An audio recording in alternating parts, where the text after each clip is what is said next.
Et salut à tous, c'est Zorobama. Et aujourd'hui on se retrouve pour une nouvelle vidéo, donc une nouvelle vidéo domotique, puisque j'ai enfin reçu mon délicieux, mon merveilleux Raspberry Pi 4, modèle B, 4 Go de RAM du coup, que j'attendais.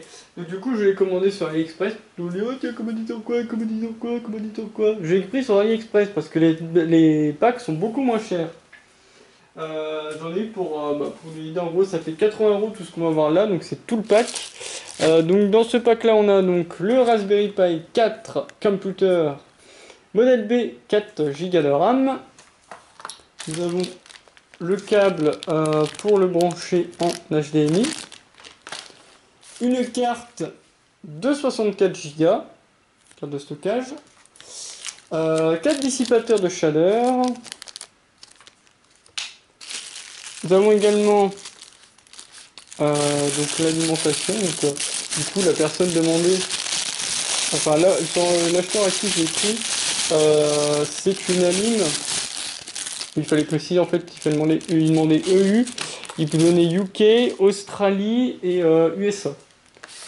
Un mini keyboard, donc un mini clavier qui est en QWERTY, mais bon c'est pas trop gênant. Il était dans le pack, donc du coup je l'ai pris, ça revenait pas si cher que ça. En fait je voulais prendre un pack avec un écran tactile, mais en fait en prenant l'écran seul, ça me revient moins cher. Donc j'ai pas encore pris l'écran pour le moment parce que je veux d'abord me familiariser un peu avec le Raspberry. Et bien sûr un ventilateur avec. Donc là on a tout ce qu'il faut pour commencer. Ah, et le boîtier bien entendu. Le boîtier qui sera sûrement changé. Enfin pour l'instant j'ai pris c'est le boîtier de base. Mais soit. Alors j'ai deux idées, c'est soit je vais prendre un boîtier un peu plus comment dire, un peu plus stylé, on va dire, enfin un peu plus personnalisé, que soit je personnalise moi-même, soit j'ai eu l'idée de voir, en fait, faut que je vois un peu comment je vais goupiller ça. Mais comme là, ça va être un Raspberry Pi qui va être fait que pour mon système de domotique et d'autres fonctionnalités que je vais lui ajouter, donc ce sera en fait, voilà, donc celui-ci voilà, ne sera que pour cet aspect-là. Je vais sûrement faire un boîtier exprès. En fait, je vais sûrement faire un bloc pour mettre tout le contenu Raspberry Pi. Donc, l'avantage du Raspberry Pi, c'est que tout va être ensemble. Et après, donc le Raspberry Pi serait dans une boîte. Je ferai les ventilations dessus pour permettre au ventilateur, au dissipateur, voilà, d'évacuer toute la chaleur. Et derrière, faire passer les câbles et sûrement les sons. Je regarde en fait au niveau des sons si elles peuvent également passer, donc en tirant tout ce qu'il faut. Et par conséquent, du coup, faire un bloc pour poser l'écran. Ou alors, prendre un boîtier dans ce style-là, avec du coup l'ouverture qui est là. Et en fait, faire une sorte d'arche au-dessus du Raspberry, pour le mettre en dessous, ou à l'arrière. Et en fait, poser l'écran dessus pour que l'écran voilà, soit pas trop décalé. En fait, je regarde par rapport à l'écran, peut-être que je ferai pas ce boîtier-là. Peut-être que l'écran du coup tiendra et ça fera pas trop. En fait, je veux que ce soit vraiment minimisé, que ça fasse pas trop. Comment dire? Pas sale, mais en fait qu'il n'y ait pas trop de câbles qui traînent ou ce genre de choses pour que ce soit bien centralisé et que tout le contenu soit ensemble. Donc, ça, je verrai seulement quand j'aurai l'écran pour voir comment je goupille ça. S'il faut vraiment que je fasse une boîte en plus ou pas. Donc, je vais commencer un peu à regarder comment ça se passe, sachant que je crois que l'écran tactile que je voulais prendre dispose de pieds, enfin je peux en prendre un avec un socle. Donc en fait j'avais pris le socle exprès pour après le poser dessus. Donc on verra bien comment ça se goupille. Et voir aussi au niveau de la chaleur comment je peux arriver à bien faire évacuer le reste. Après je pense pas qu'il va non plus chauffer des masses, hein. C'est pas non plus un truc qui va cadencer à fond, donc il ne doit pas trop y avoir de soucis. On verra bien ce que ça donne. Du coup, on va présenter rapidement le Raspberry Pi 4. Donc, un Raspberry Pi 4, c'est quoi? C'est un mini ordinateur, bien entendu. Donc celui-ci, c'est la version 4, le modèle B, comme je l'ai dit, donc avec 4 Go de RAM, qui dispose d'un processeur ARM Cortex A72 quad-core 1,5 GHz. Au niveau de celui-ci, donc on a un processeur Broadcom BCM 2711. Donc la RAM du coup c'est de la 4 Go LPDDR4. Pour ce qui est de la puce graphique, donc le GPU, on est sur un Videocore VI, enfin 6, prenant en charge OpenGL ES 3.0 et un décodage EHVC 4K à 60 fps, enfin 60 IPS, quoi, l'image par seconde. Pour Bluetooth, on est sur du 5.0 et pour la Wi-Fi, bien sûr, c'est tous les certificats existants, donc pour le 802.11, le B, le G, le N et le AC. Concernant la connexion filaire, donc il y a possibilité de mettre un RJ45, donc un gigabyte, il est où là? Hop, Ethernet. Donc moi je vais le laisser en Wi-Fi pour l'instant, je pense. Pas trop besoin de le brancher directement pour mettre une grosse connexion dessus. J'aurai peut-être par la suite, mais pour l'instant c'est pas la priorité. Donc du coup, un lecteur de carte micro SD, je vous montrer où il est situé.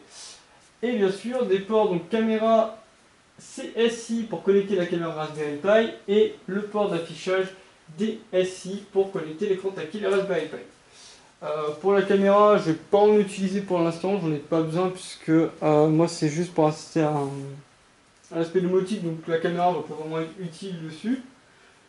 Pour l'audio, donc on est sur un port jack qui est en 3,5 mm. Pour les ports USB, donc on a deux ports USB 3.0, deux ports USB 2.0 et un port USB-C qui est consacré uniquement à l'alimentation. On a également donc un GPI aux 40 pins et un port quadripole audio vidéo composite ainsi que deux micros HDMI. Pour l'alimentation, c'est du 5 volts DC, donc avec du coup le connecteur USB-C, pardon, donc avec minimum 3 ampères, qui est du coup là directement. On va regarder comment on fait les connectiques dessus. Donc comme on le disait du coup, le GPIO qui est là, 40 pins. Ici du coup, ça c'est pour la connexion display, donc là. Ensuite, vous avez les ports USB qui sont là avec l'Ethernet, donc les 2, les 3 et le port Ethernet ici. En dessous, le petit lecteur de carte SD, donc c'est de la micro SD bien entendu. Et ici, du coup, le port son. Là, vous avez le port caméra. Donc display, là, c'est bien pour le port, c'est le port écran, tactile. Je ne vais pas le sortir. Port écran tactile, du coup, qui va venir se glisser là-dedans. Et la lime et les deux ports micro HDMI pour brancher les écrans. Sachant que vous pouvez brancher deux écrans 4K s'il vous faut à 60 IPS, puisque ça a été bien sûr bien amélioré. Alors, au niveau des projets que j'ai pour ce Raspberry Pi 4, même si je pense que j'en achèterai d'autres, donc là ça va être système de domotique. Je vais voir aussi pour sûrement mettre donc un système de bloqueur de pub au niveau de mon logement.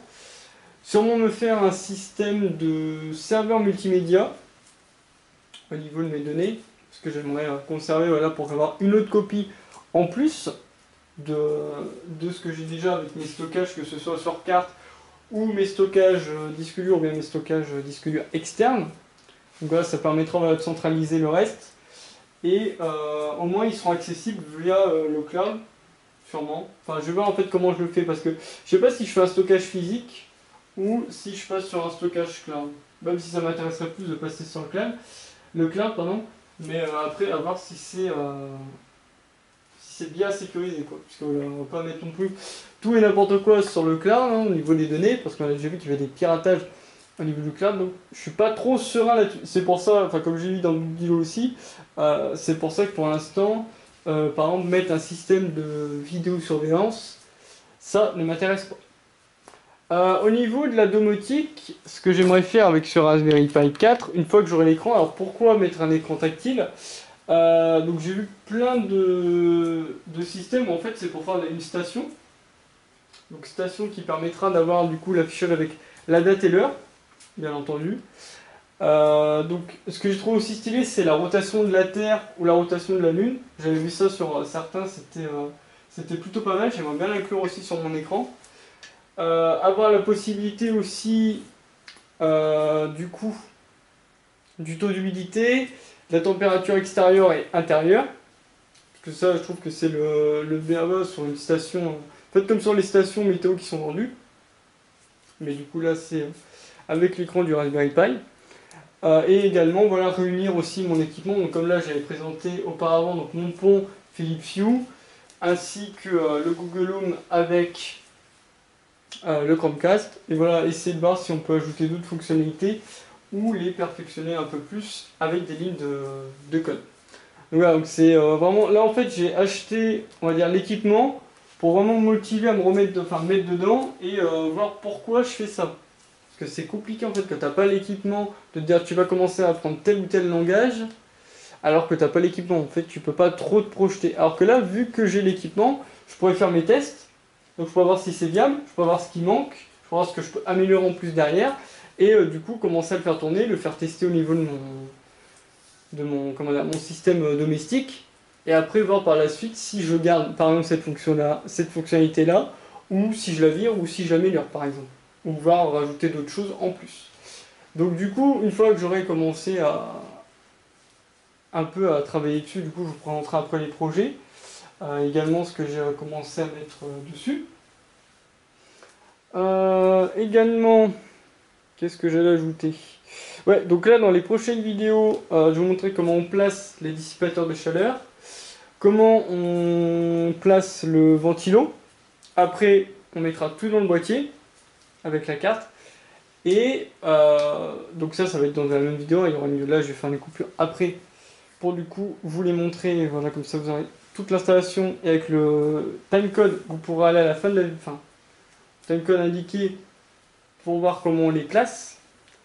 Et je ferai une autre vidéo plus spécifique pour vous montrer comment on installe le système d'exploitation et comment on commence à le configurer, à travailler dessus. Donc là, on se retrouve pour le placement des dissipateurs sur le Raspberry Pi 4.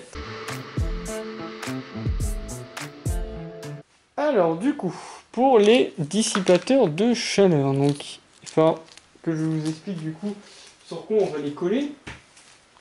Donc, hop.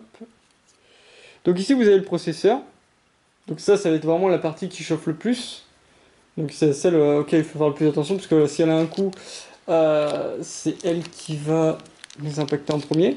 Ensuite, vous avez là, ici, le contrôleur, enfin c'est la mémoire vive, pardon. Ici, le contrôleur Ethernet. Et enfin, le contrôleur USB. Donc le contrôleur USB qui va être assez important aussi également, puisque plus vous allez brancher de port USB dessus, et plus il va se mettre à chauffer. Donc au niveau de ça, commencer par les sortir. Hop.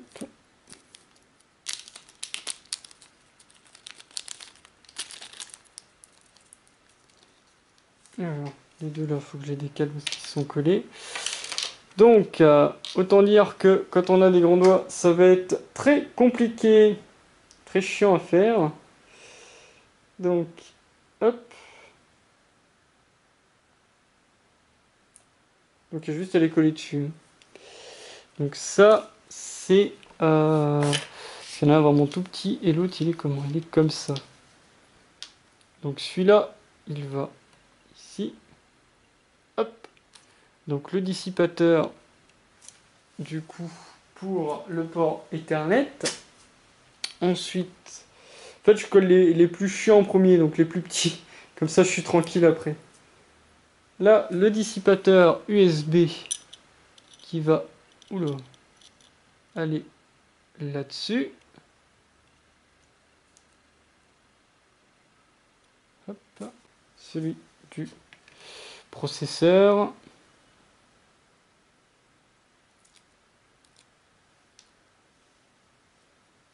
Donc on le colle là.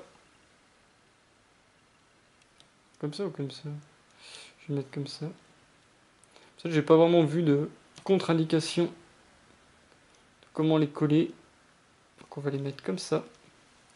Il n'y a que lui que j'aimerais bien remettre au droit.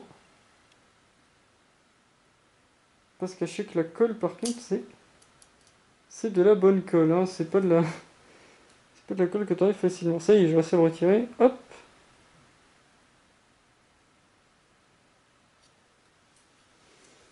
Peut-être que du coup, je me trompe de comment je les colle. J'ai pas vu de contre-indication pour dire s'il fallait les mettre au droit ou les mettre de côté. Bon, lui, on n'a pas le choix, faut le mettre de toute façon directement au droit. Voilà. Donc là, ils sont plutôt bien collés. Donc la mémoire vive, c'est bon. USB et Ethernet, on est bon. Et le processeur également. Hop, on va voir le boîtier.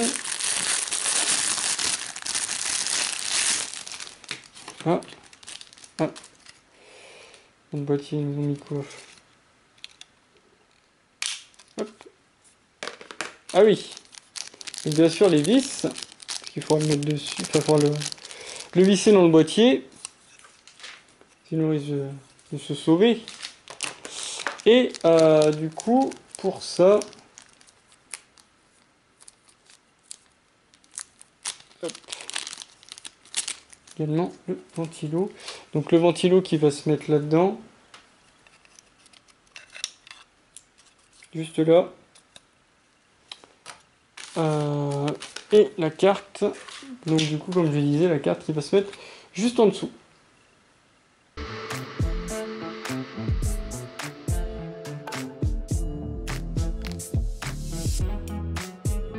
Alors, pour le placer, donc ne faites pas l'erreur de placer votre carte avant, puisque sinon il ne passera pas. Donc pour le placer en dessous, donc je vous ai montré tout à l'heure comment placer du coup le ventilo. Donc là, donc, vous vous calez par rapport à ça, tac. Donc là il est placé. Donc là on va mettre les vis. Alors, hop. Pas très facile de visser un truc de précision quand on a la caméra devant. Mais bon. Donc voilà. Donc là. Hop.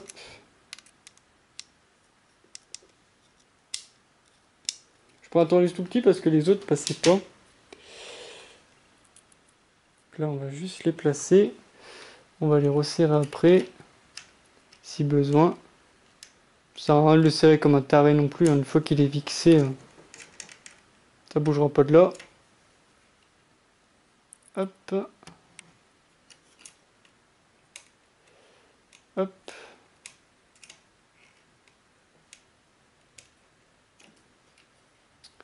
Et hop. Ah, il y avait un morceau de caoutchouc, du coup en fait j'ai hésité avec ce morceau de caoutchouc qui se colle à l'intérieur, mais en fait, du coup ma carte était surélevée. Donc pas moyen de la mettre en place. C'est un peu saoulé. Alors, hop.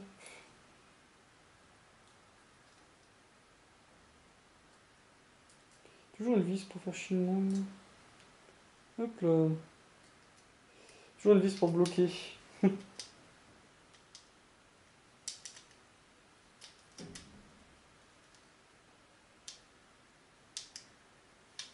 Voilà. Donc elle est mise. Je vais essayer de vérifier pour être sûr que tout est bien remis. Donc après, on prend son deuxième bloc. Donc on le place. Après c'est facile au niveau des encoches, c'est juste à le placer. Là, il est bien mis. Tac. Derrière pareil. Côté, il n'y a rien qui gêne. On bloque tout. Voilà. Donc, je vais remettre la carte dedans pour ne pas la perdre et être sûr qu'elle est là. Alors. Hop. Donc là, on la place ici. Donc elle va dépasser, hein, bien sûr. Enfin, dépasser. Elle est à la limite de l'encoche, mais du coup elle est bien là. Et derrière, donc on place ça. comme ça, puisque c'est pour que là où les broches ressortent, pour pouvoir brancher tout ce qui sont les sondes ou le reste de l'équipement, hors caméra ou ce genre de choses. Le moteur, en fait, je crois que je l'ai mal mis, mais en fait non, parce qu'il est juste surélevé. On ne peut pas le bloquer. Ah, il est comme ça, en fait. Donc, c'est normal qu'il y ait un trou, en fait, qu'il y ait un espace. Donc voilà à quoi ressemble le bloc à la fin. Une fois qu'on a fini de le monter. C'est un peu la horreur, parce que je vais pas faire des erreurs. Et comme je vous le montre en vidéo, du coup, ça aurait été un peu... ça m'aurait un peu embêté. Ensuite, en dessous... Alors, ici, je sais pas si on va voir la caméra. Voilà, là, on peut en mettre les petits pieds. Ah mais oui, mais il sert à ça en fait. Tac. Je vais le coller là. Tac, donc on colle les pieds. Hop. Hop. Hop.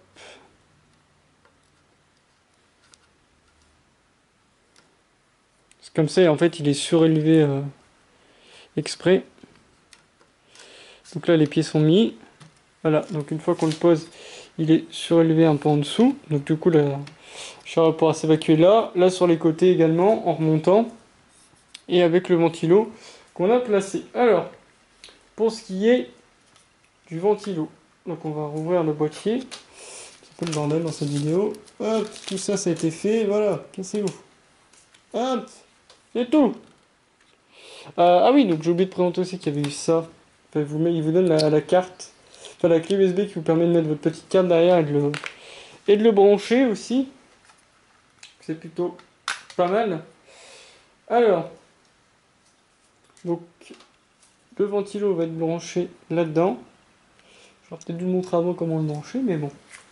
Donc pour ça, on va avoir besoin des deux branchements pins qui sont mis.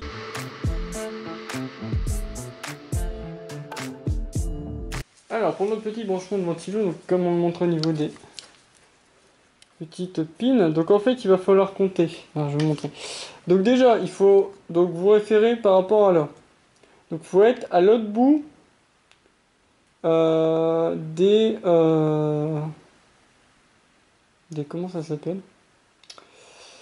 Des ports USB, enfin des ports ouais voilà USB Ethernet, j'ai plus le nom. Donc là, une fois que vous êtes à l'autre bout, là vous comptez 1 ici. Donc celui-là vous comptez pas et après vous mettez là en fait.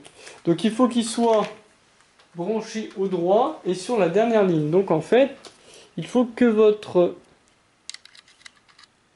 petit ventilateur donc ait son fil rouge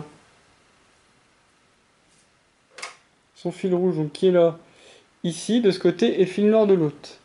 Et vous branchez, alors pas qu'on se trompe, hop, j'aurais pas dû le monter tout de suite. J'aurais dû le laisser avant. J'aime bien faire dans la difficulté. Hop. Voilà. Donc là, pousse un petit peu. Voilà, donc là on a entendu le clic. Donc bien le fil rouge comme ça. Donc du coup si on est comme ça, votre fil rouge tout dans le fond. Donc à côté enfin tout à droite, dans ce sens-là du coup, tout à droite du processeur. Et le fil gauche du coup côté connectique.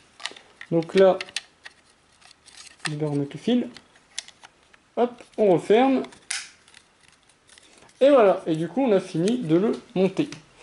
Ensuite, pour l'alimentation, rien de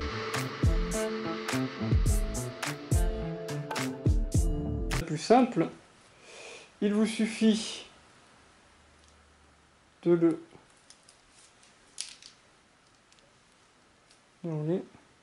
Donc du coup il y a un bouton du coup pour l'activer et le désactiver.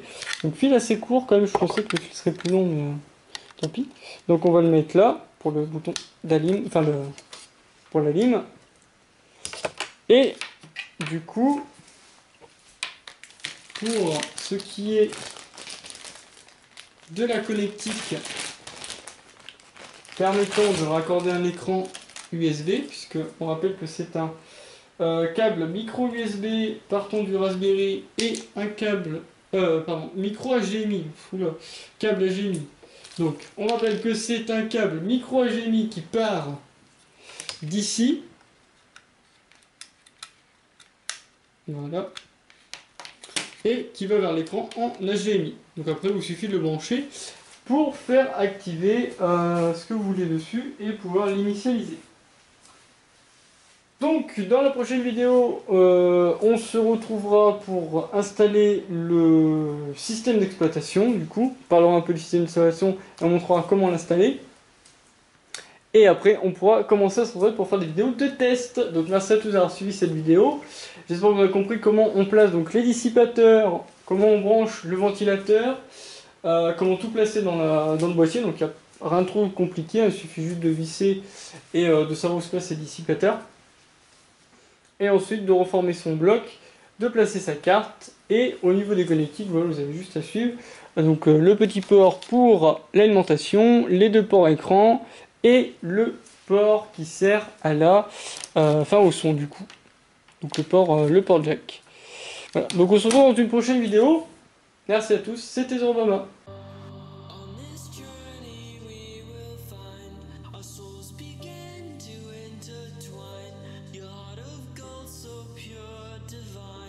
And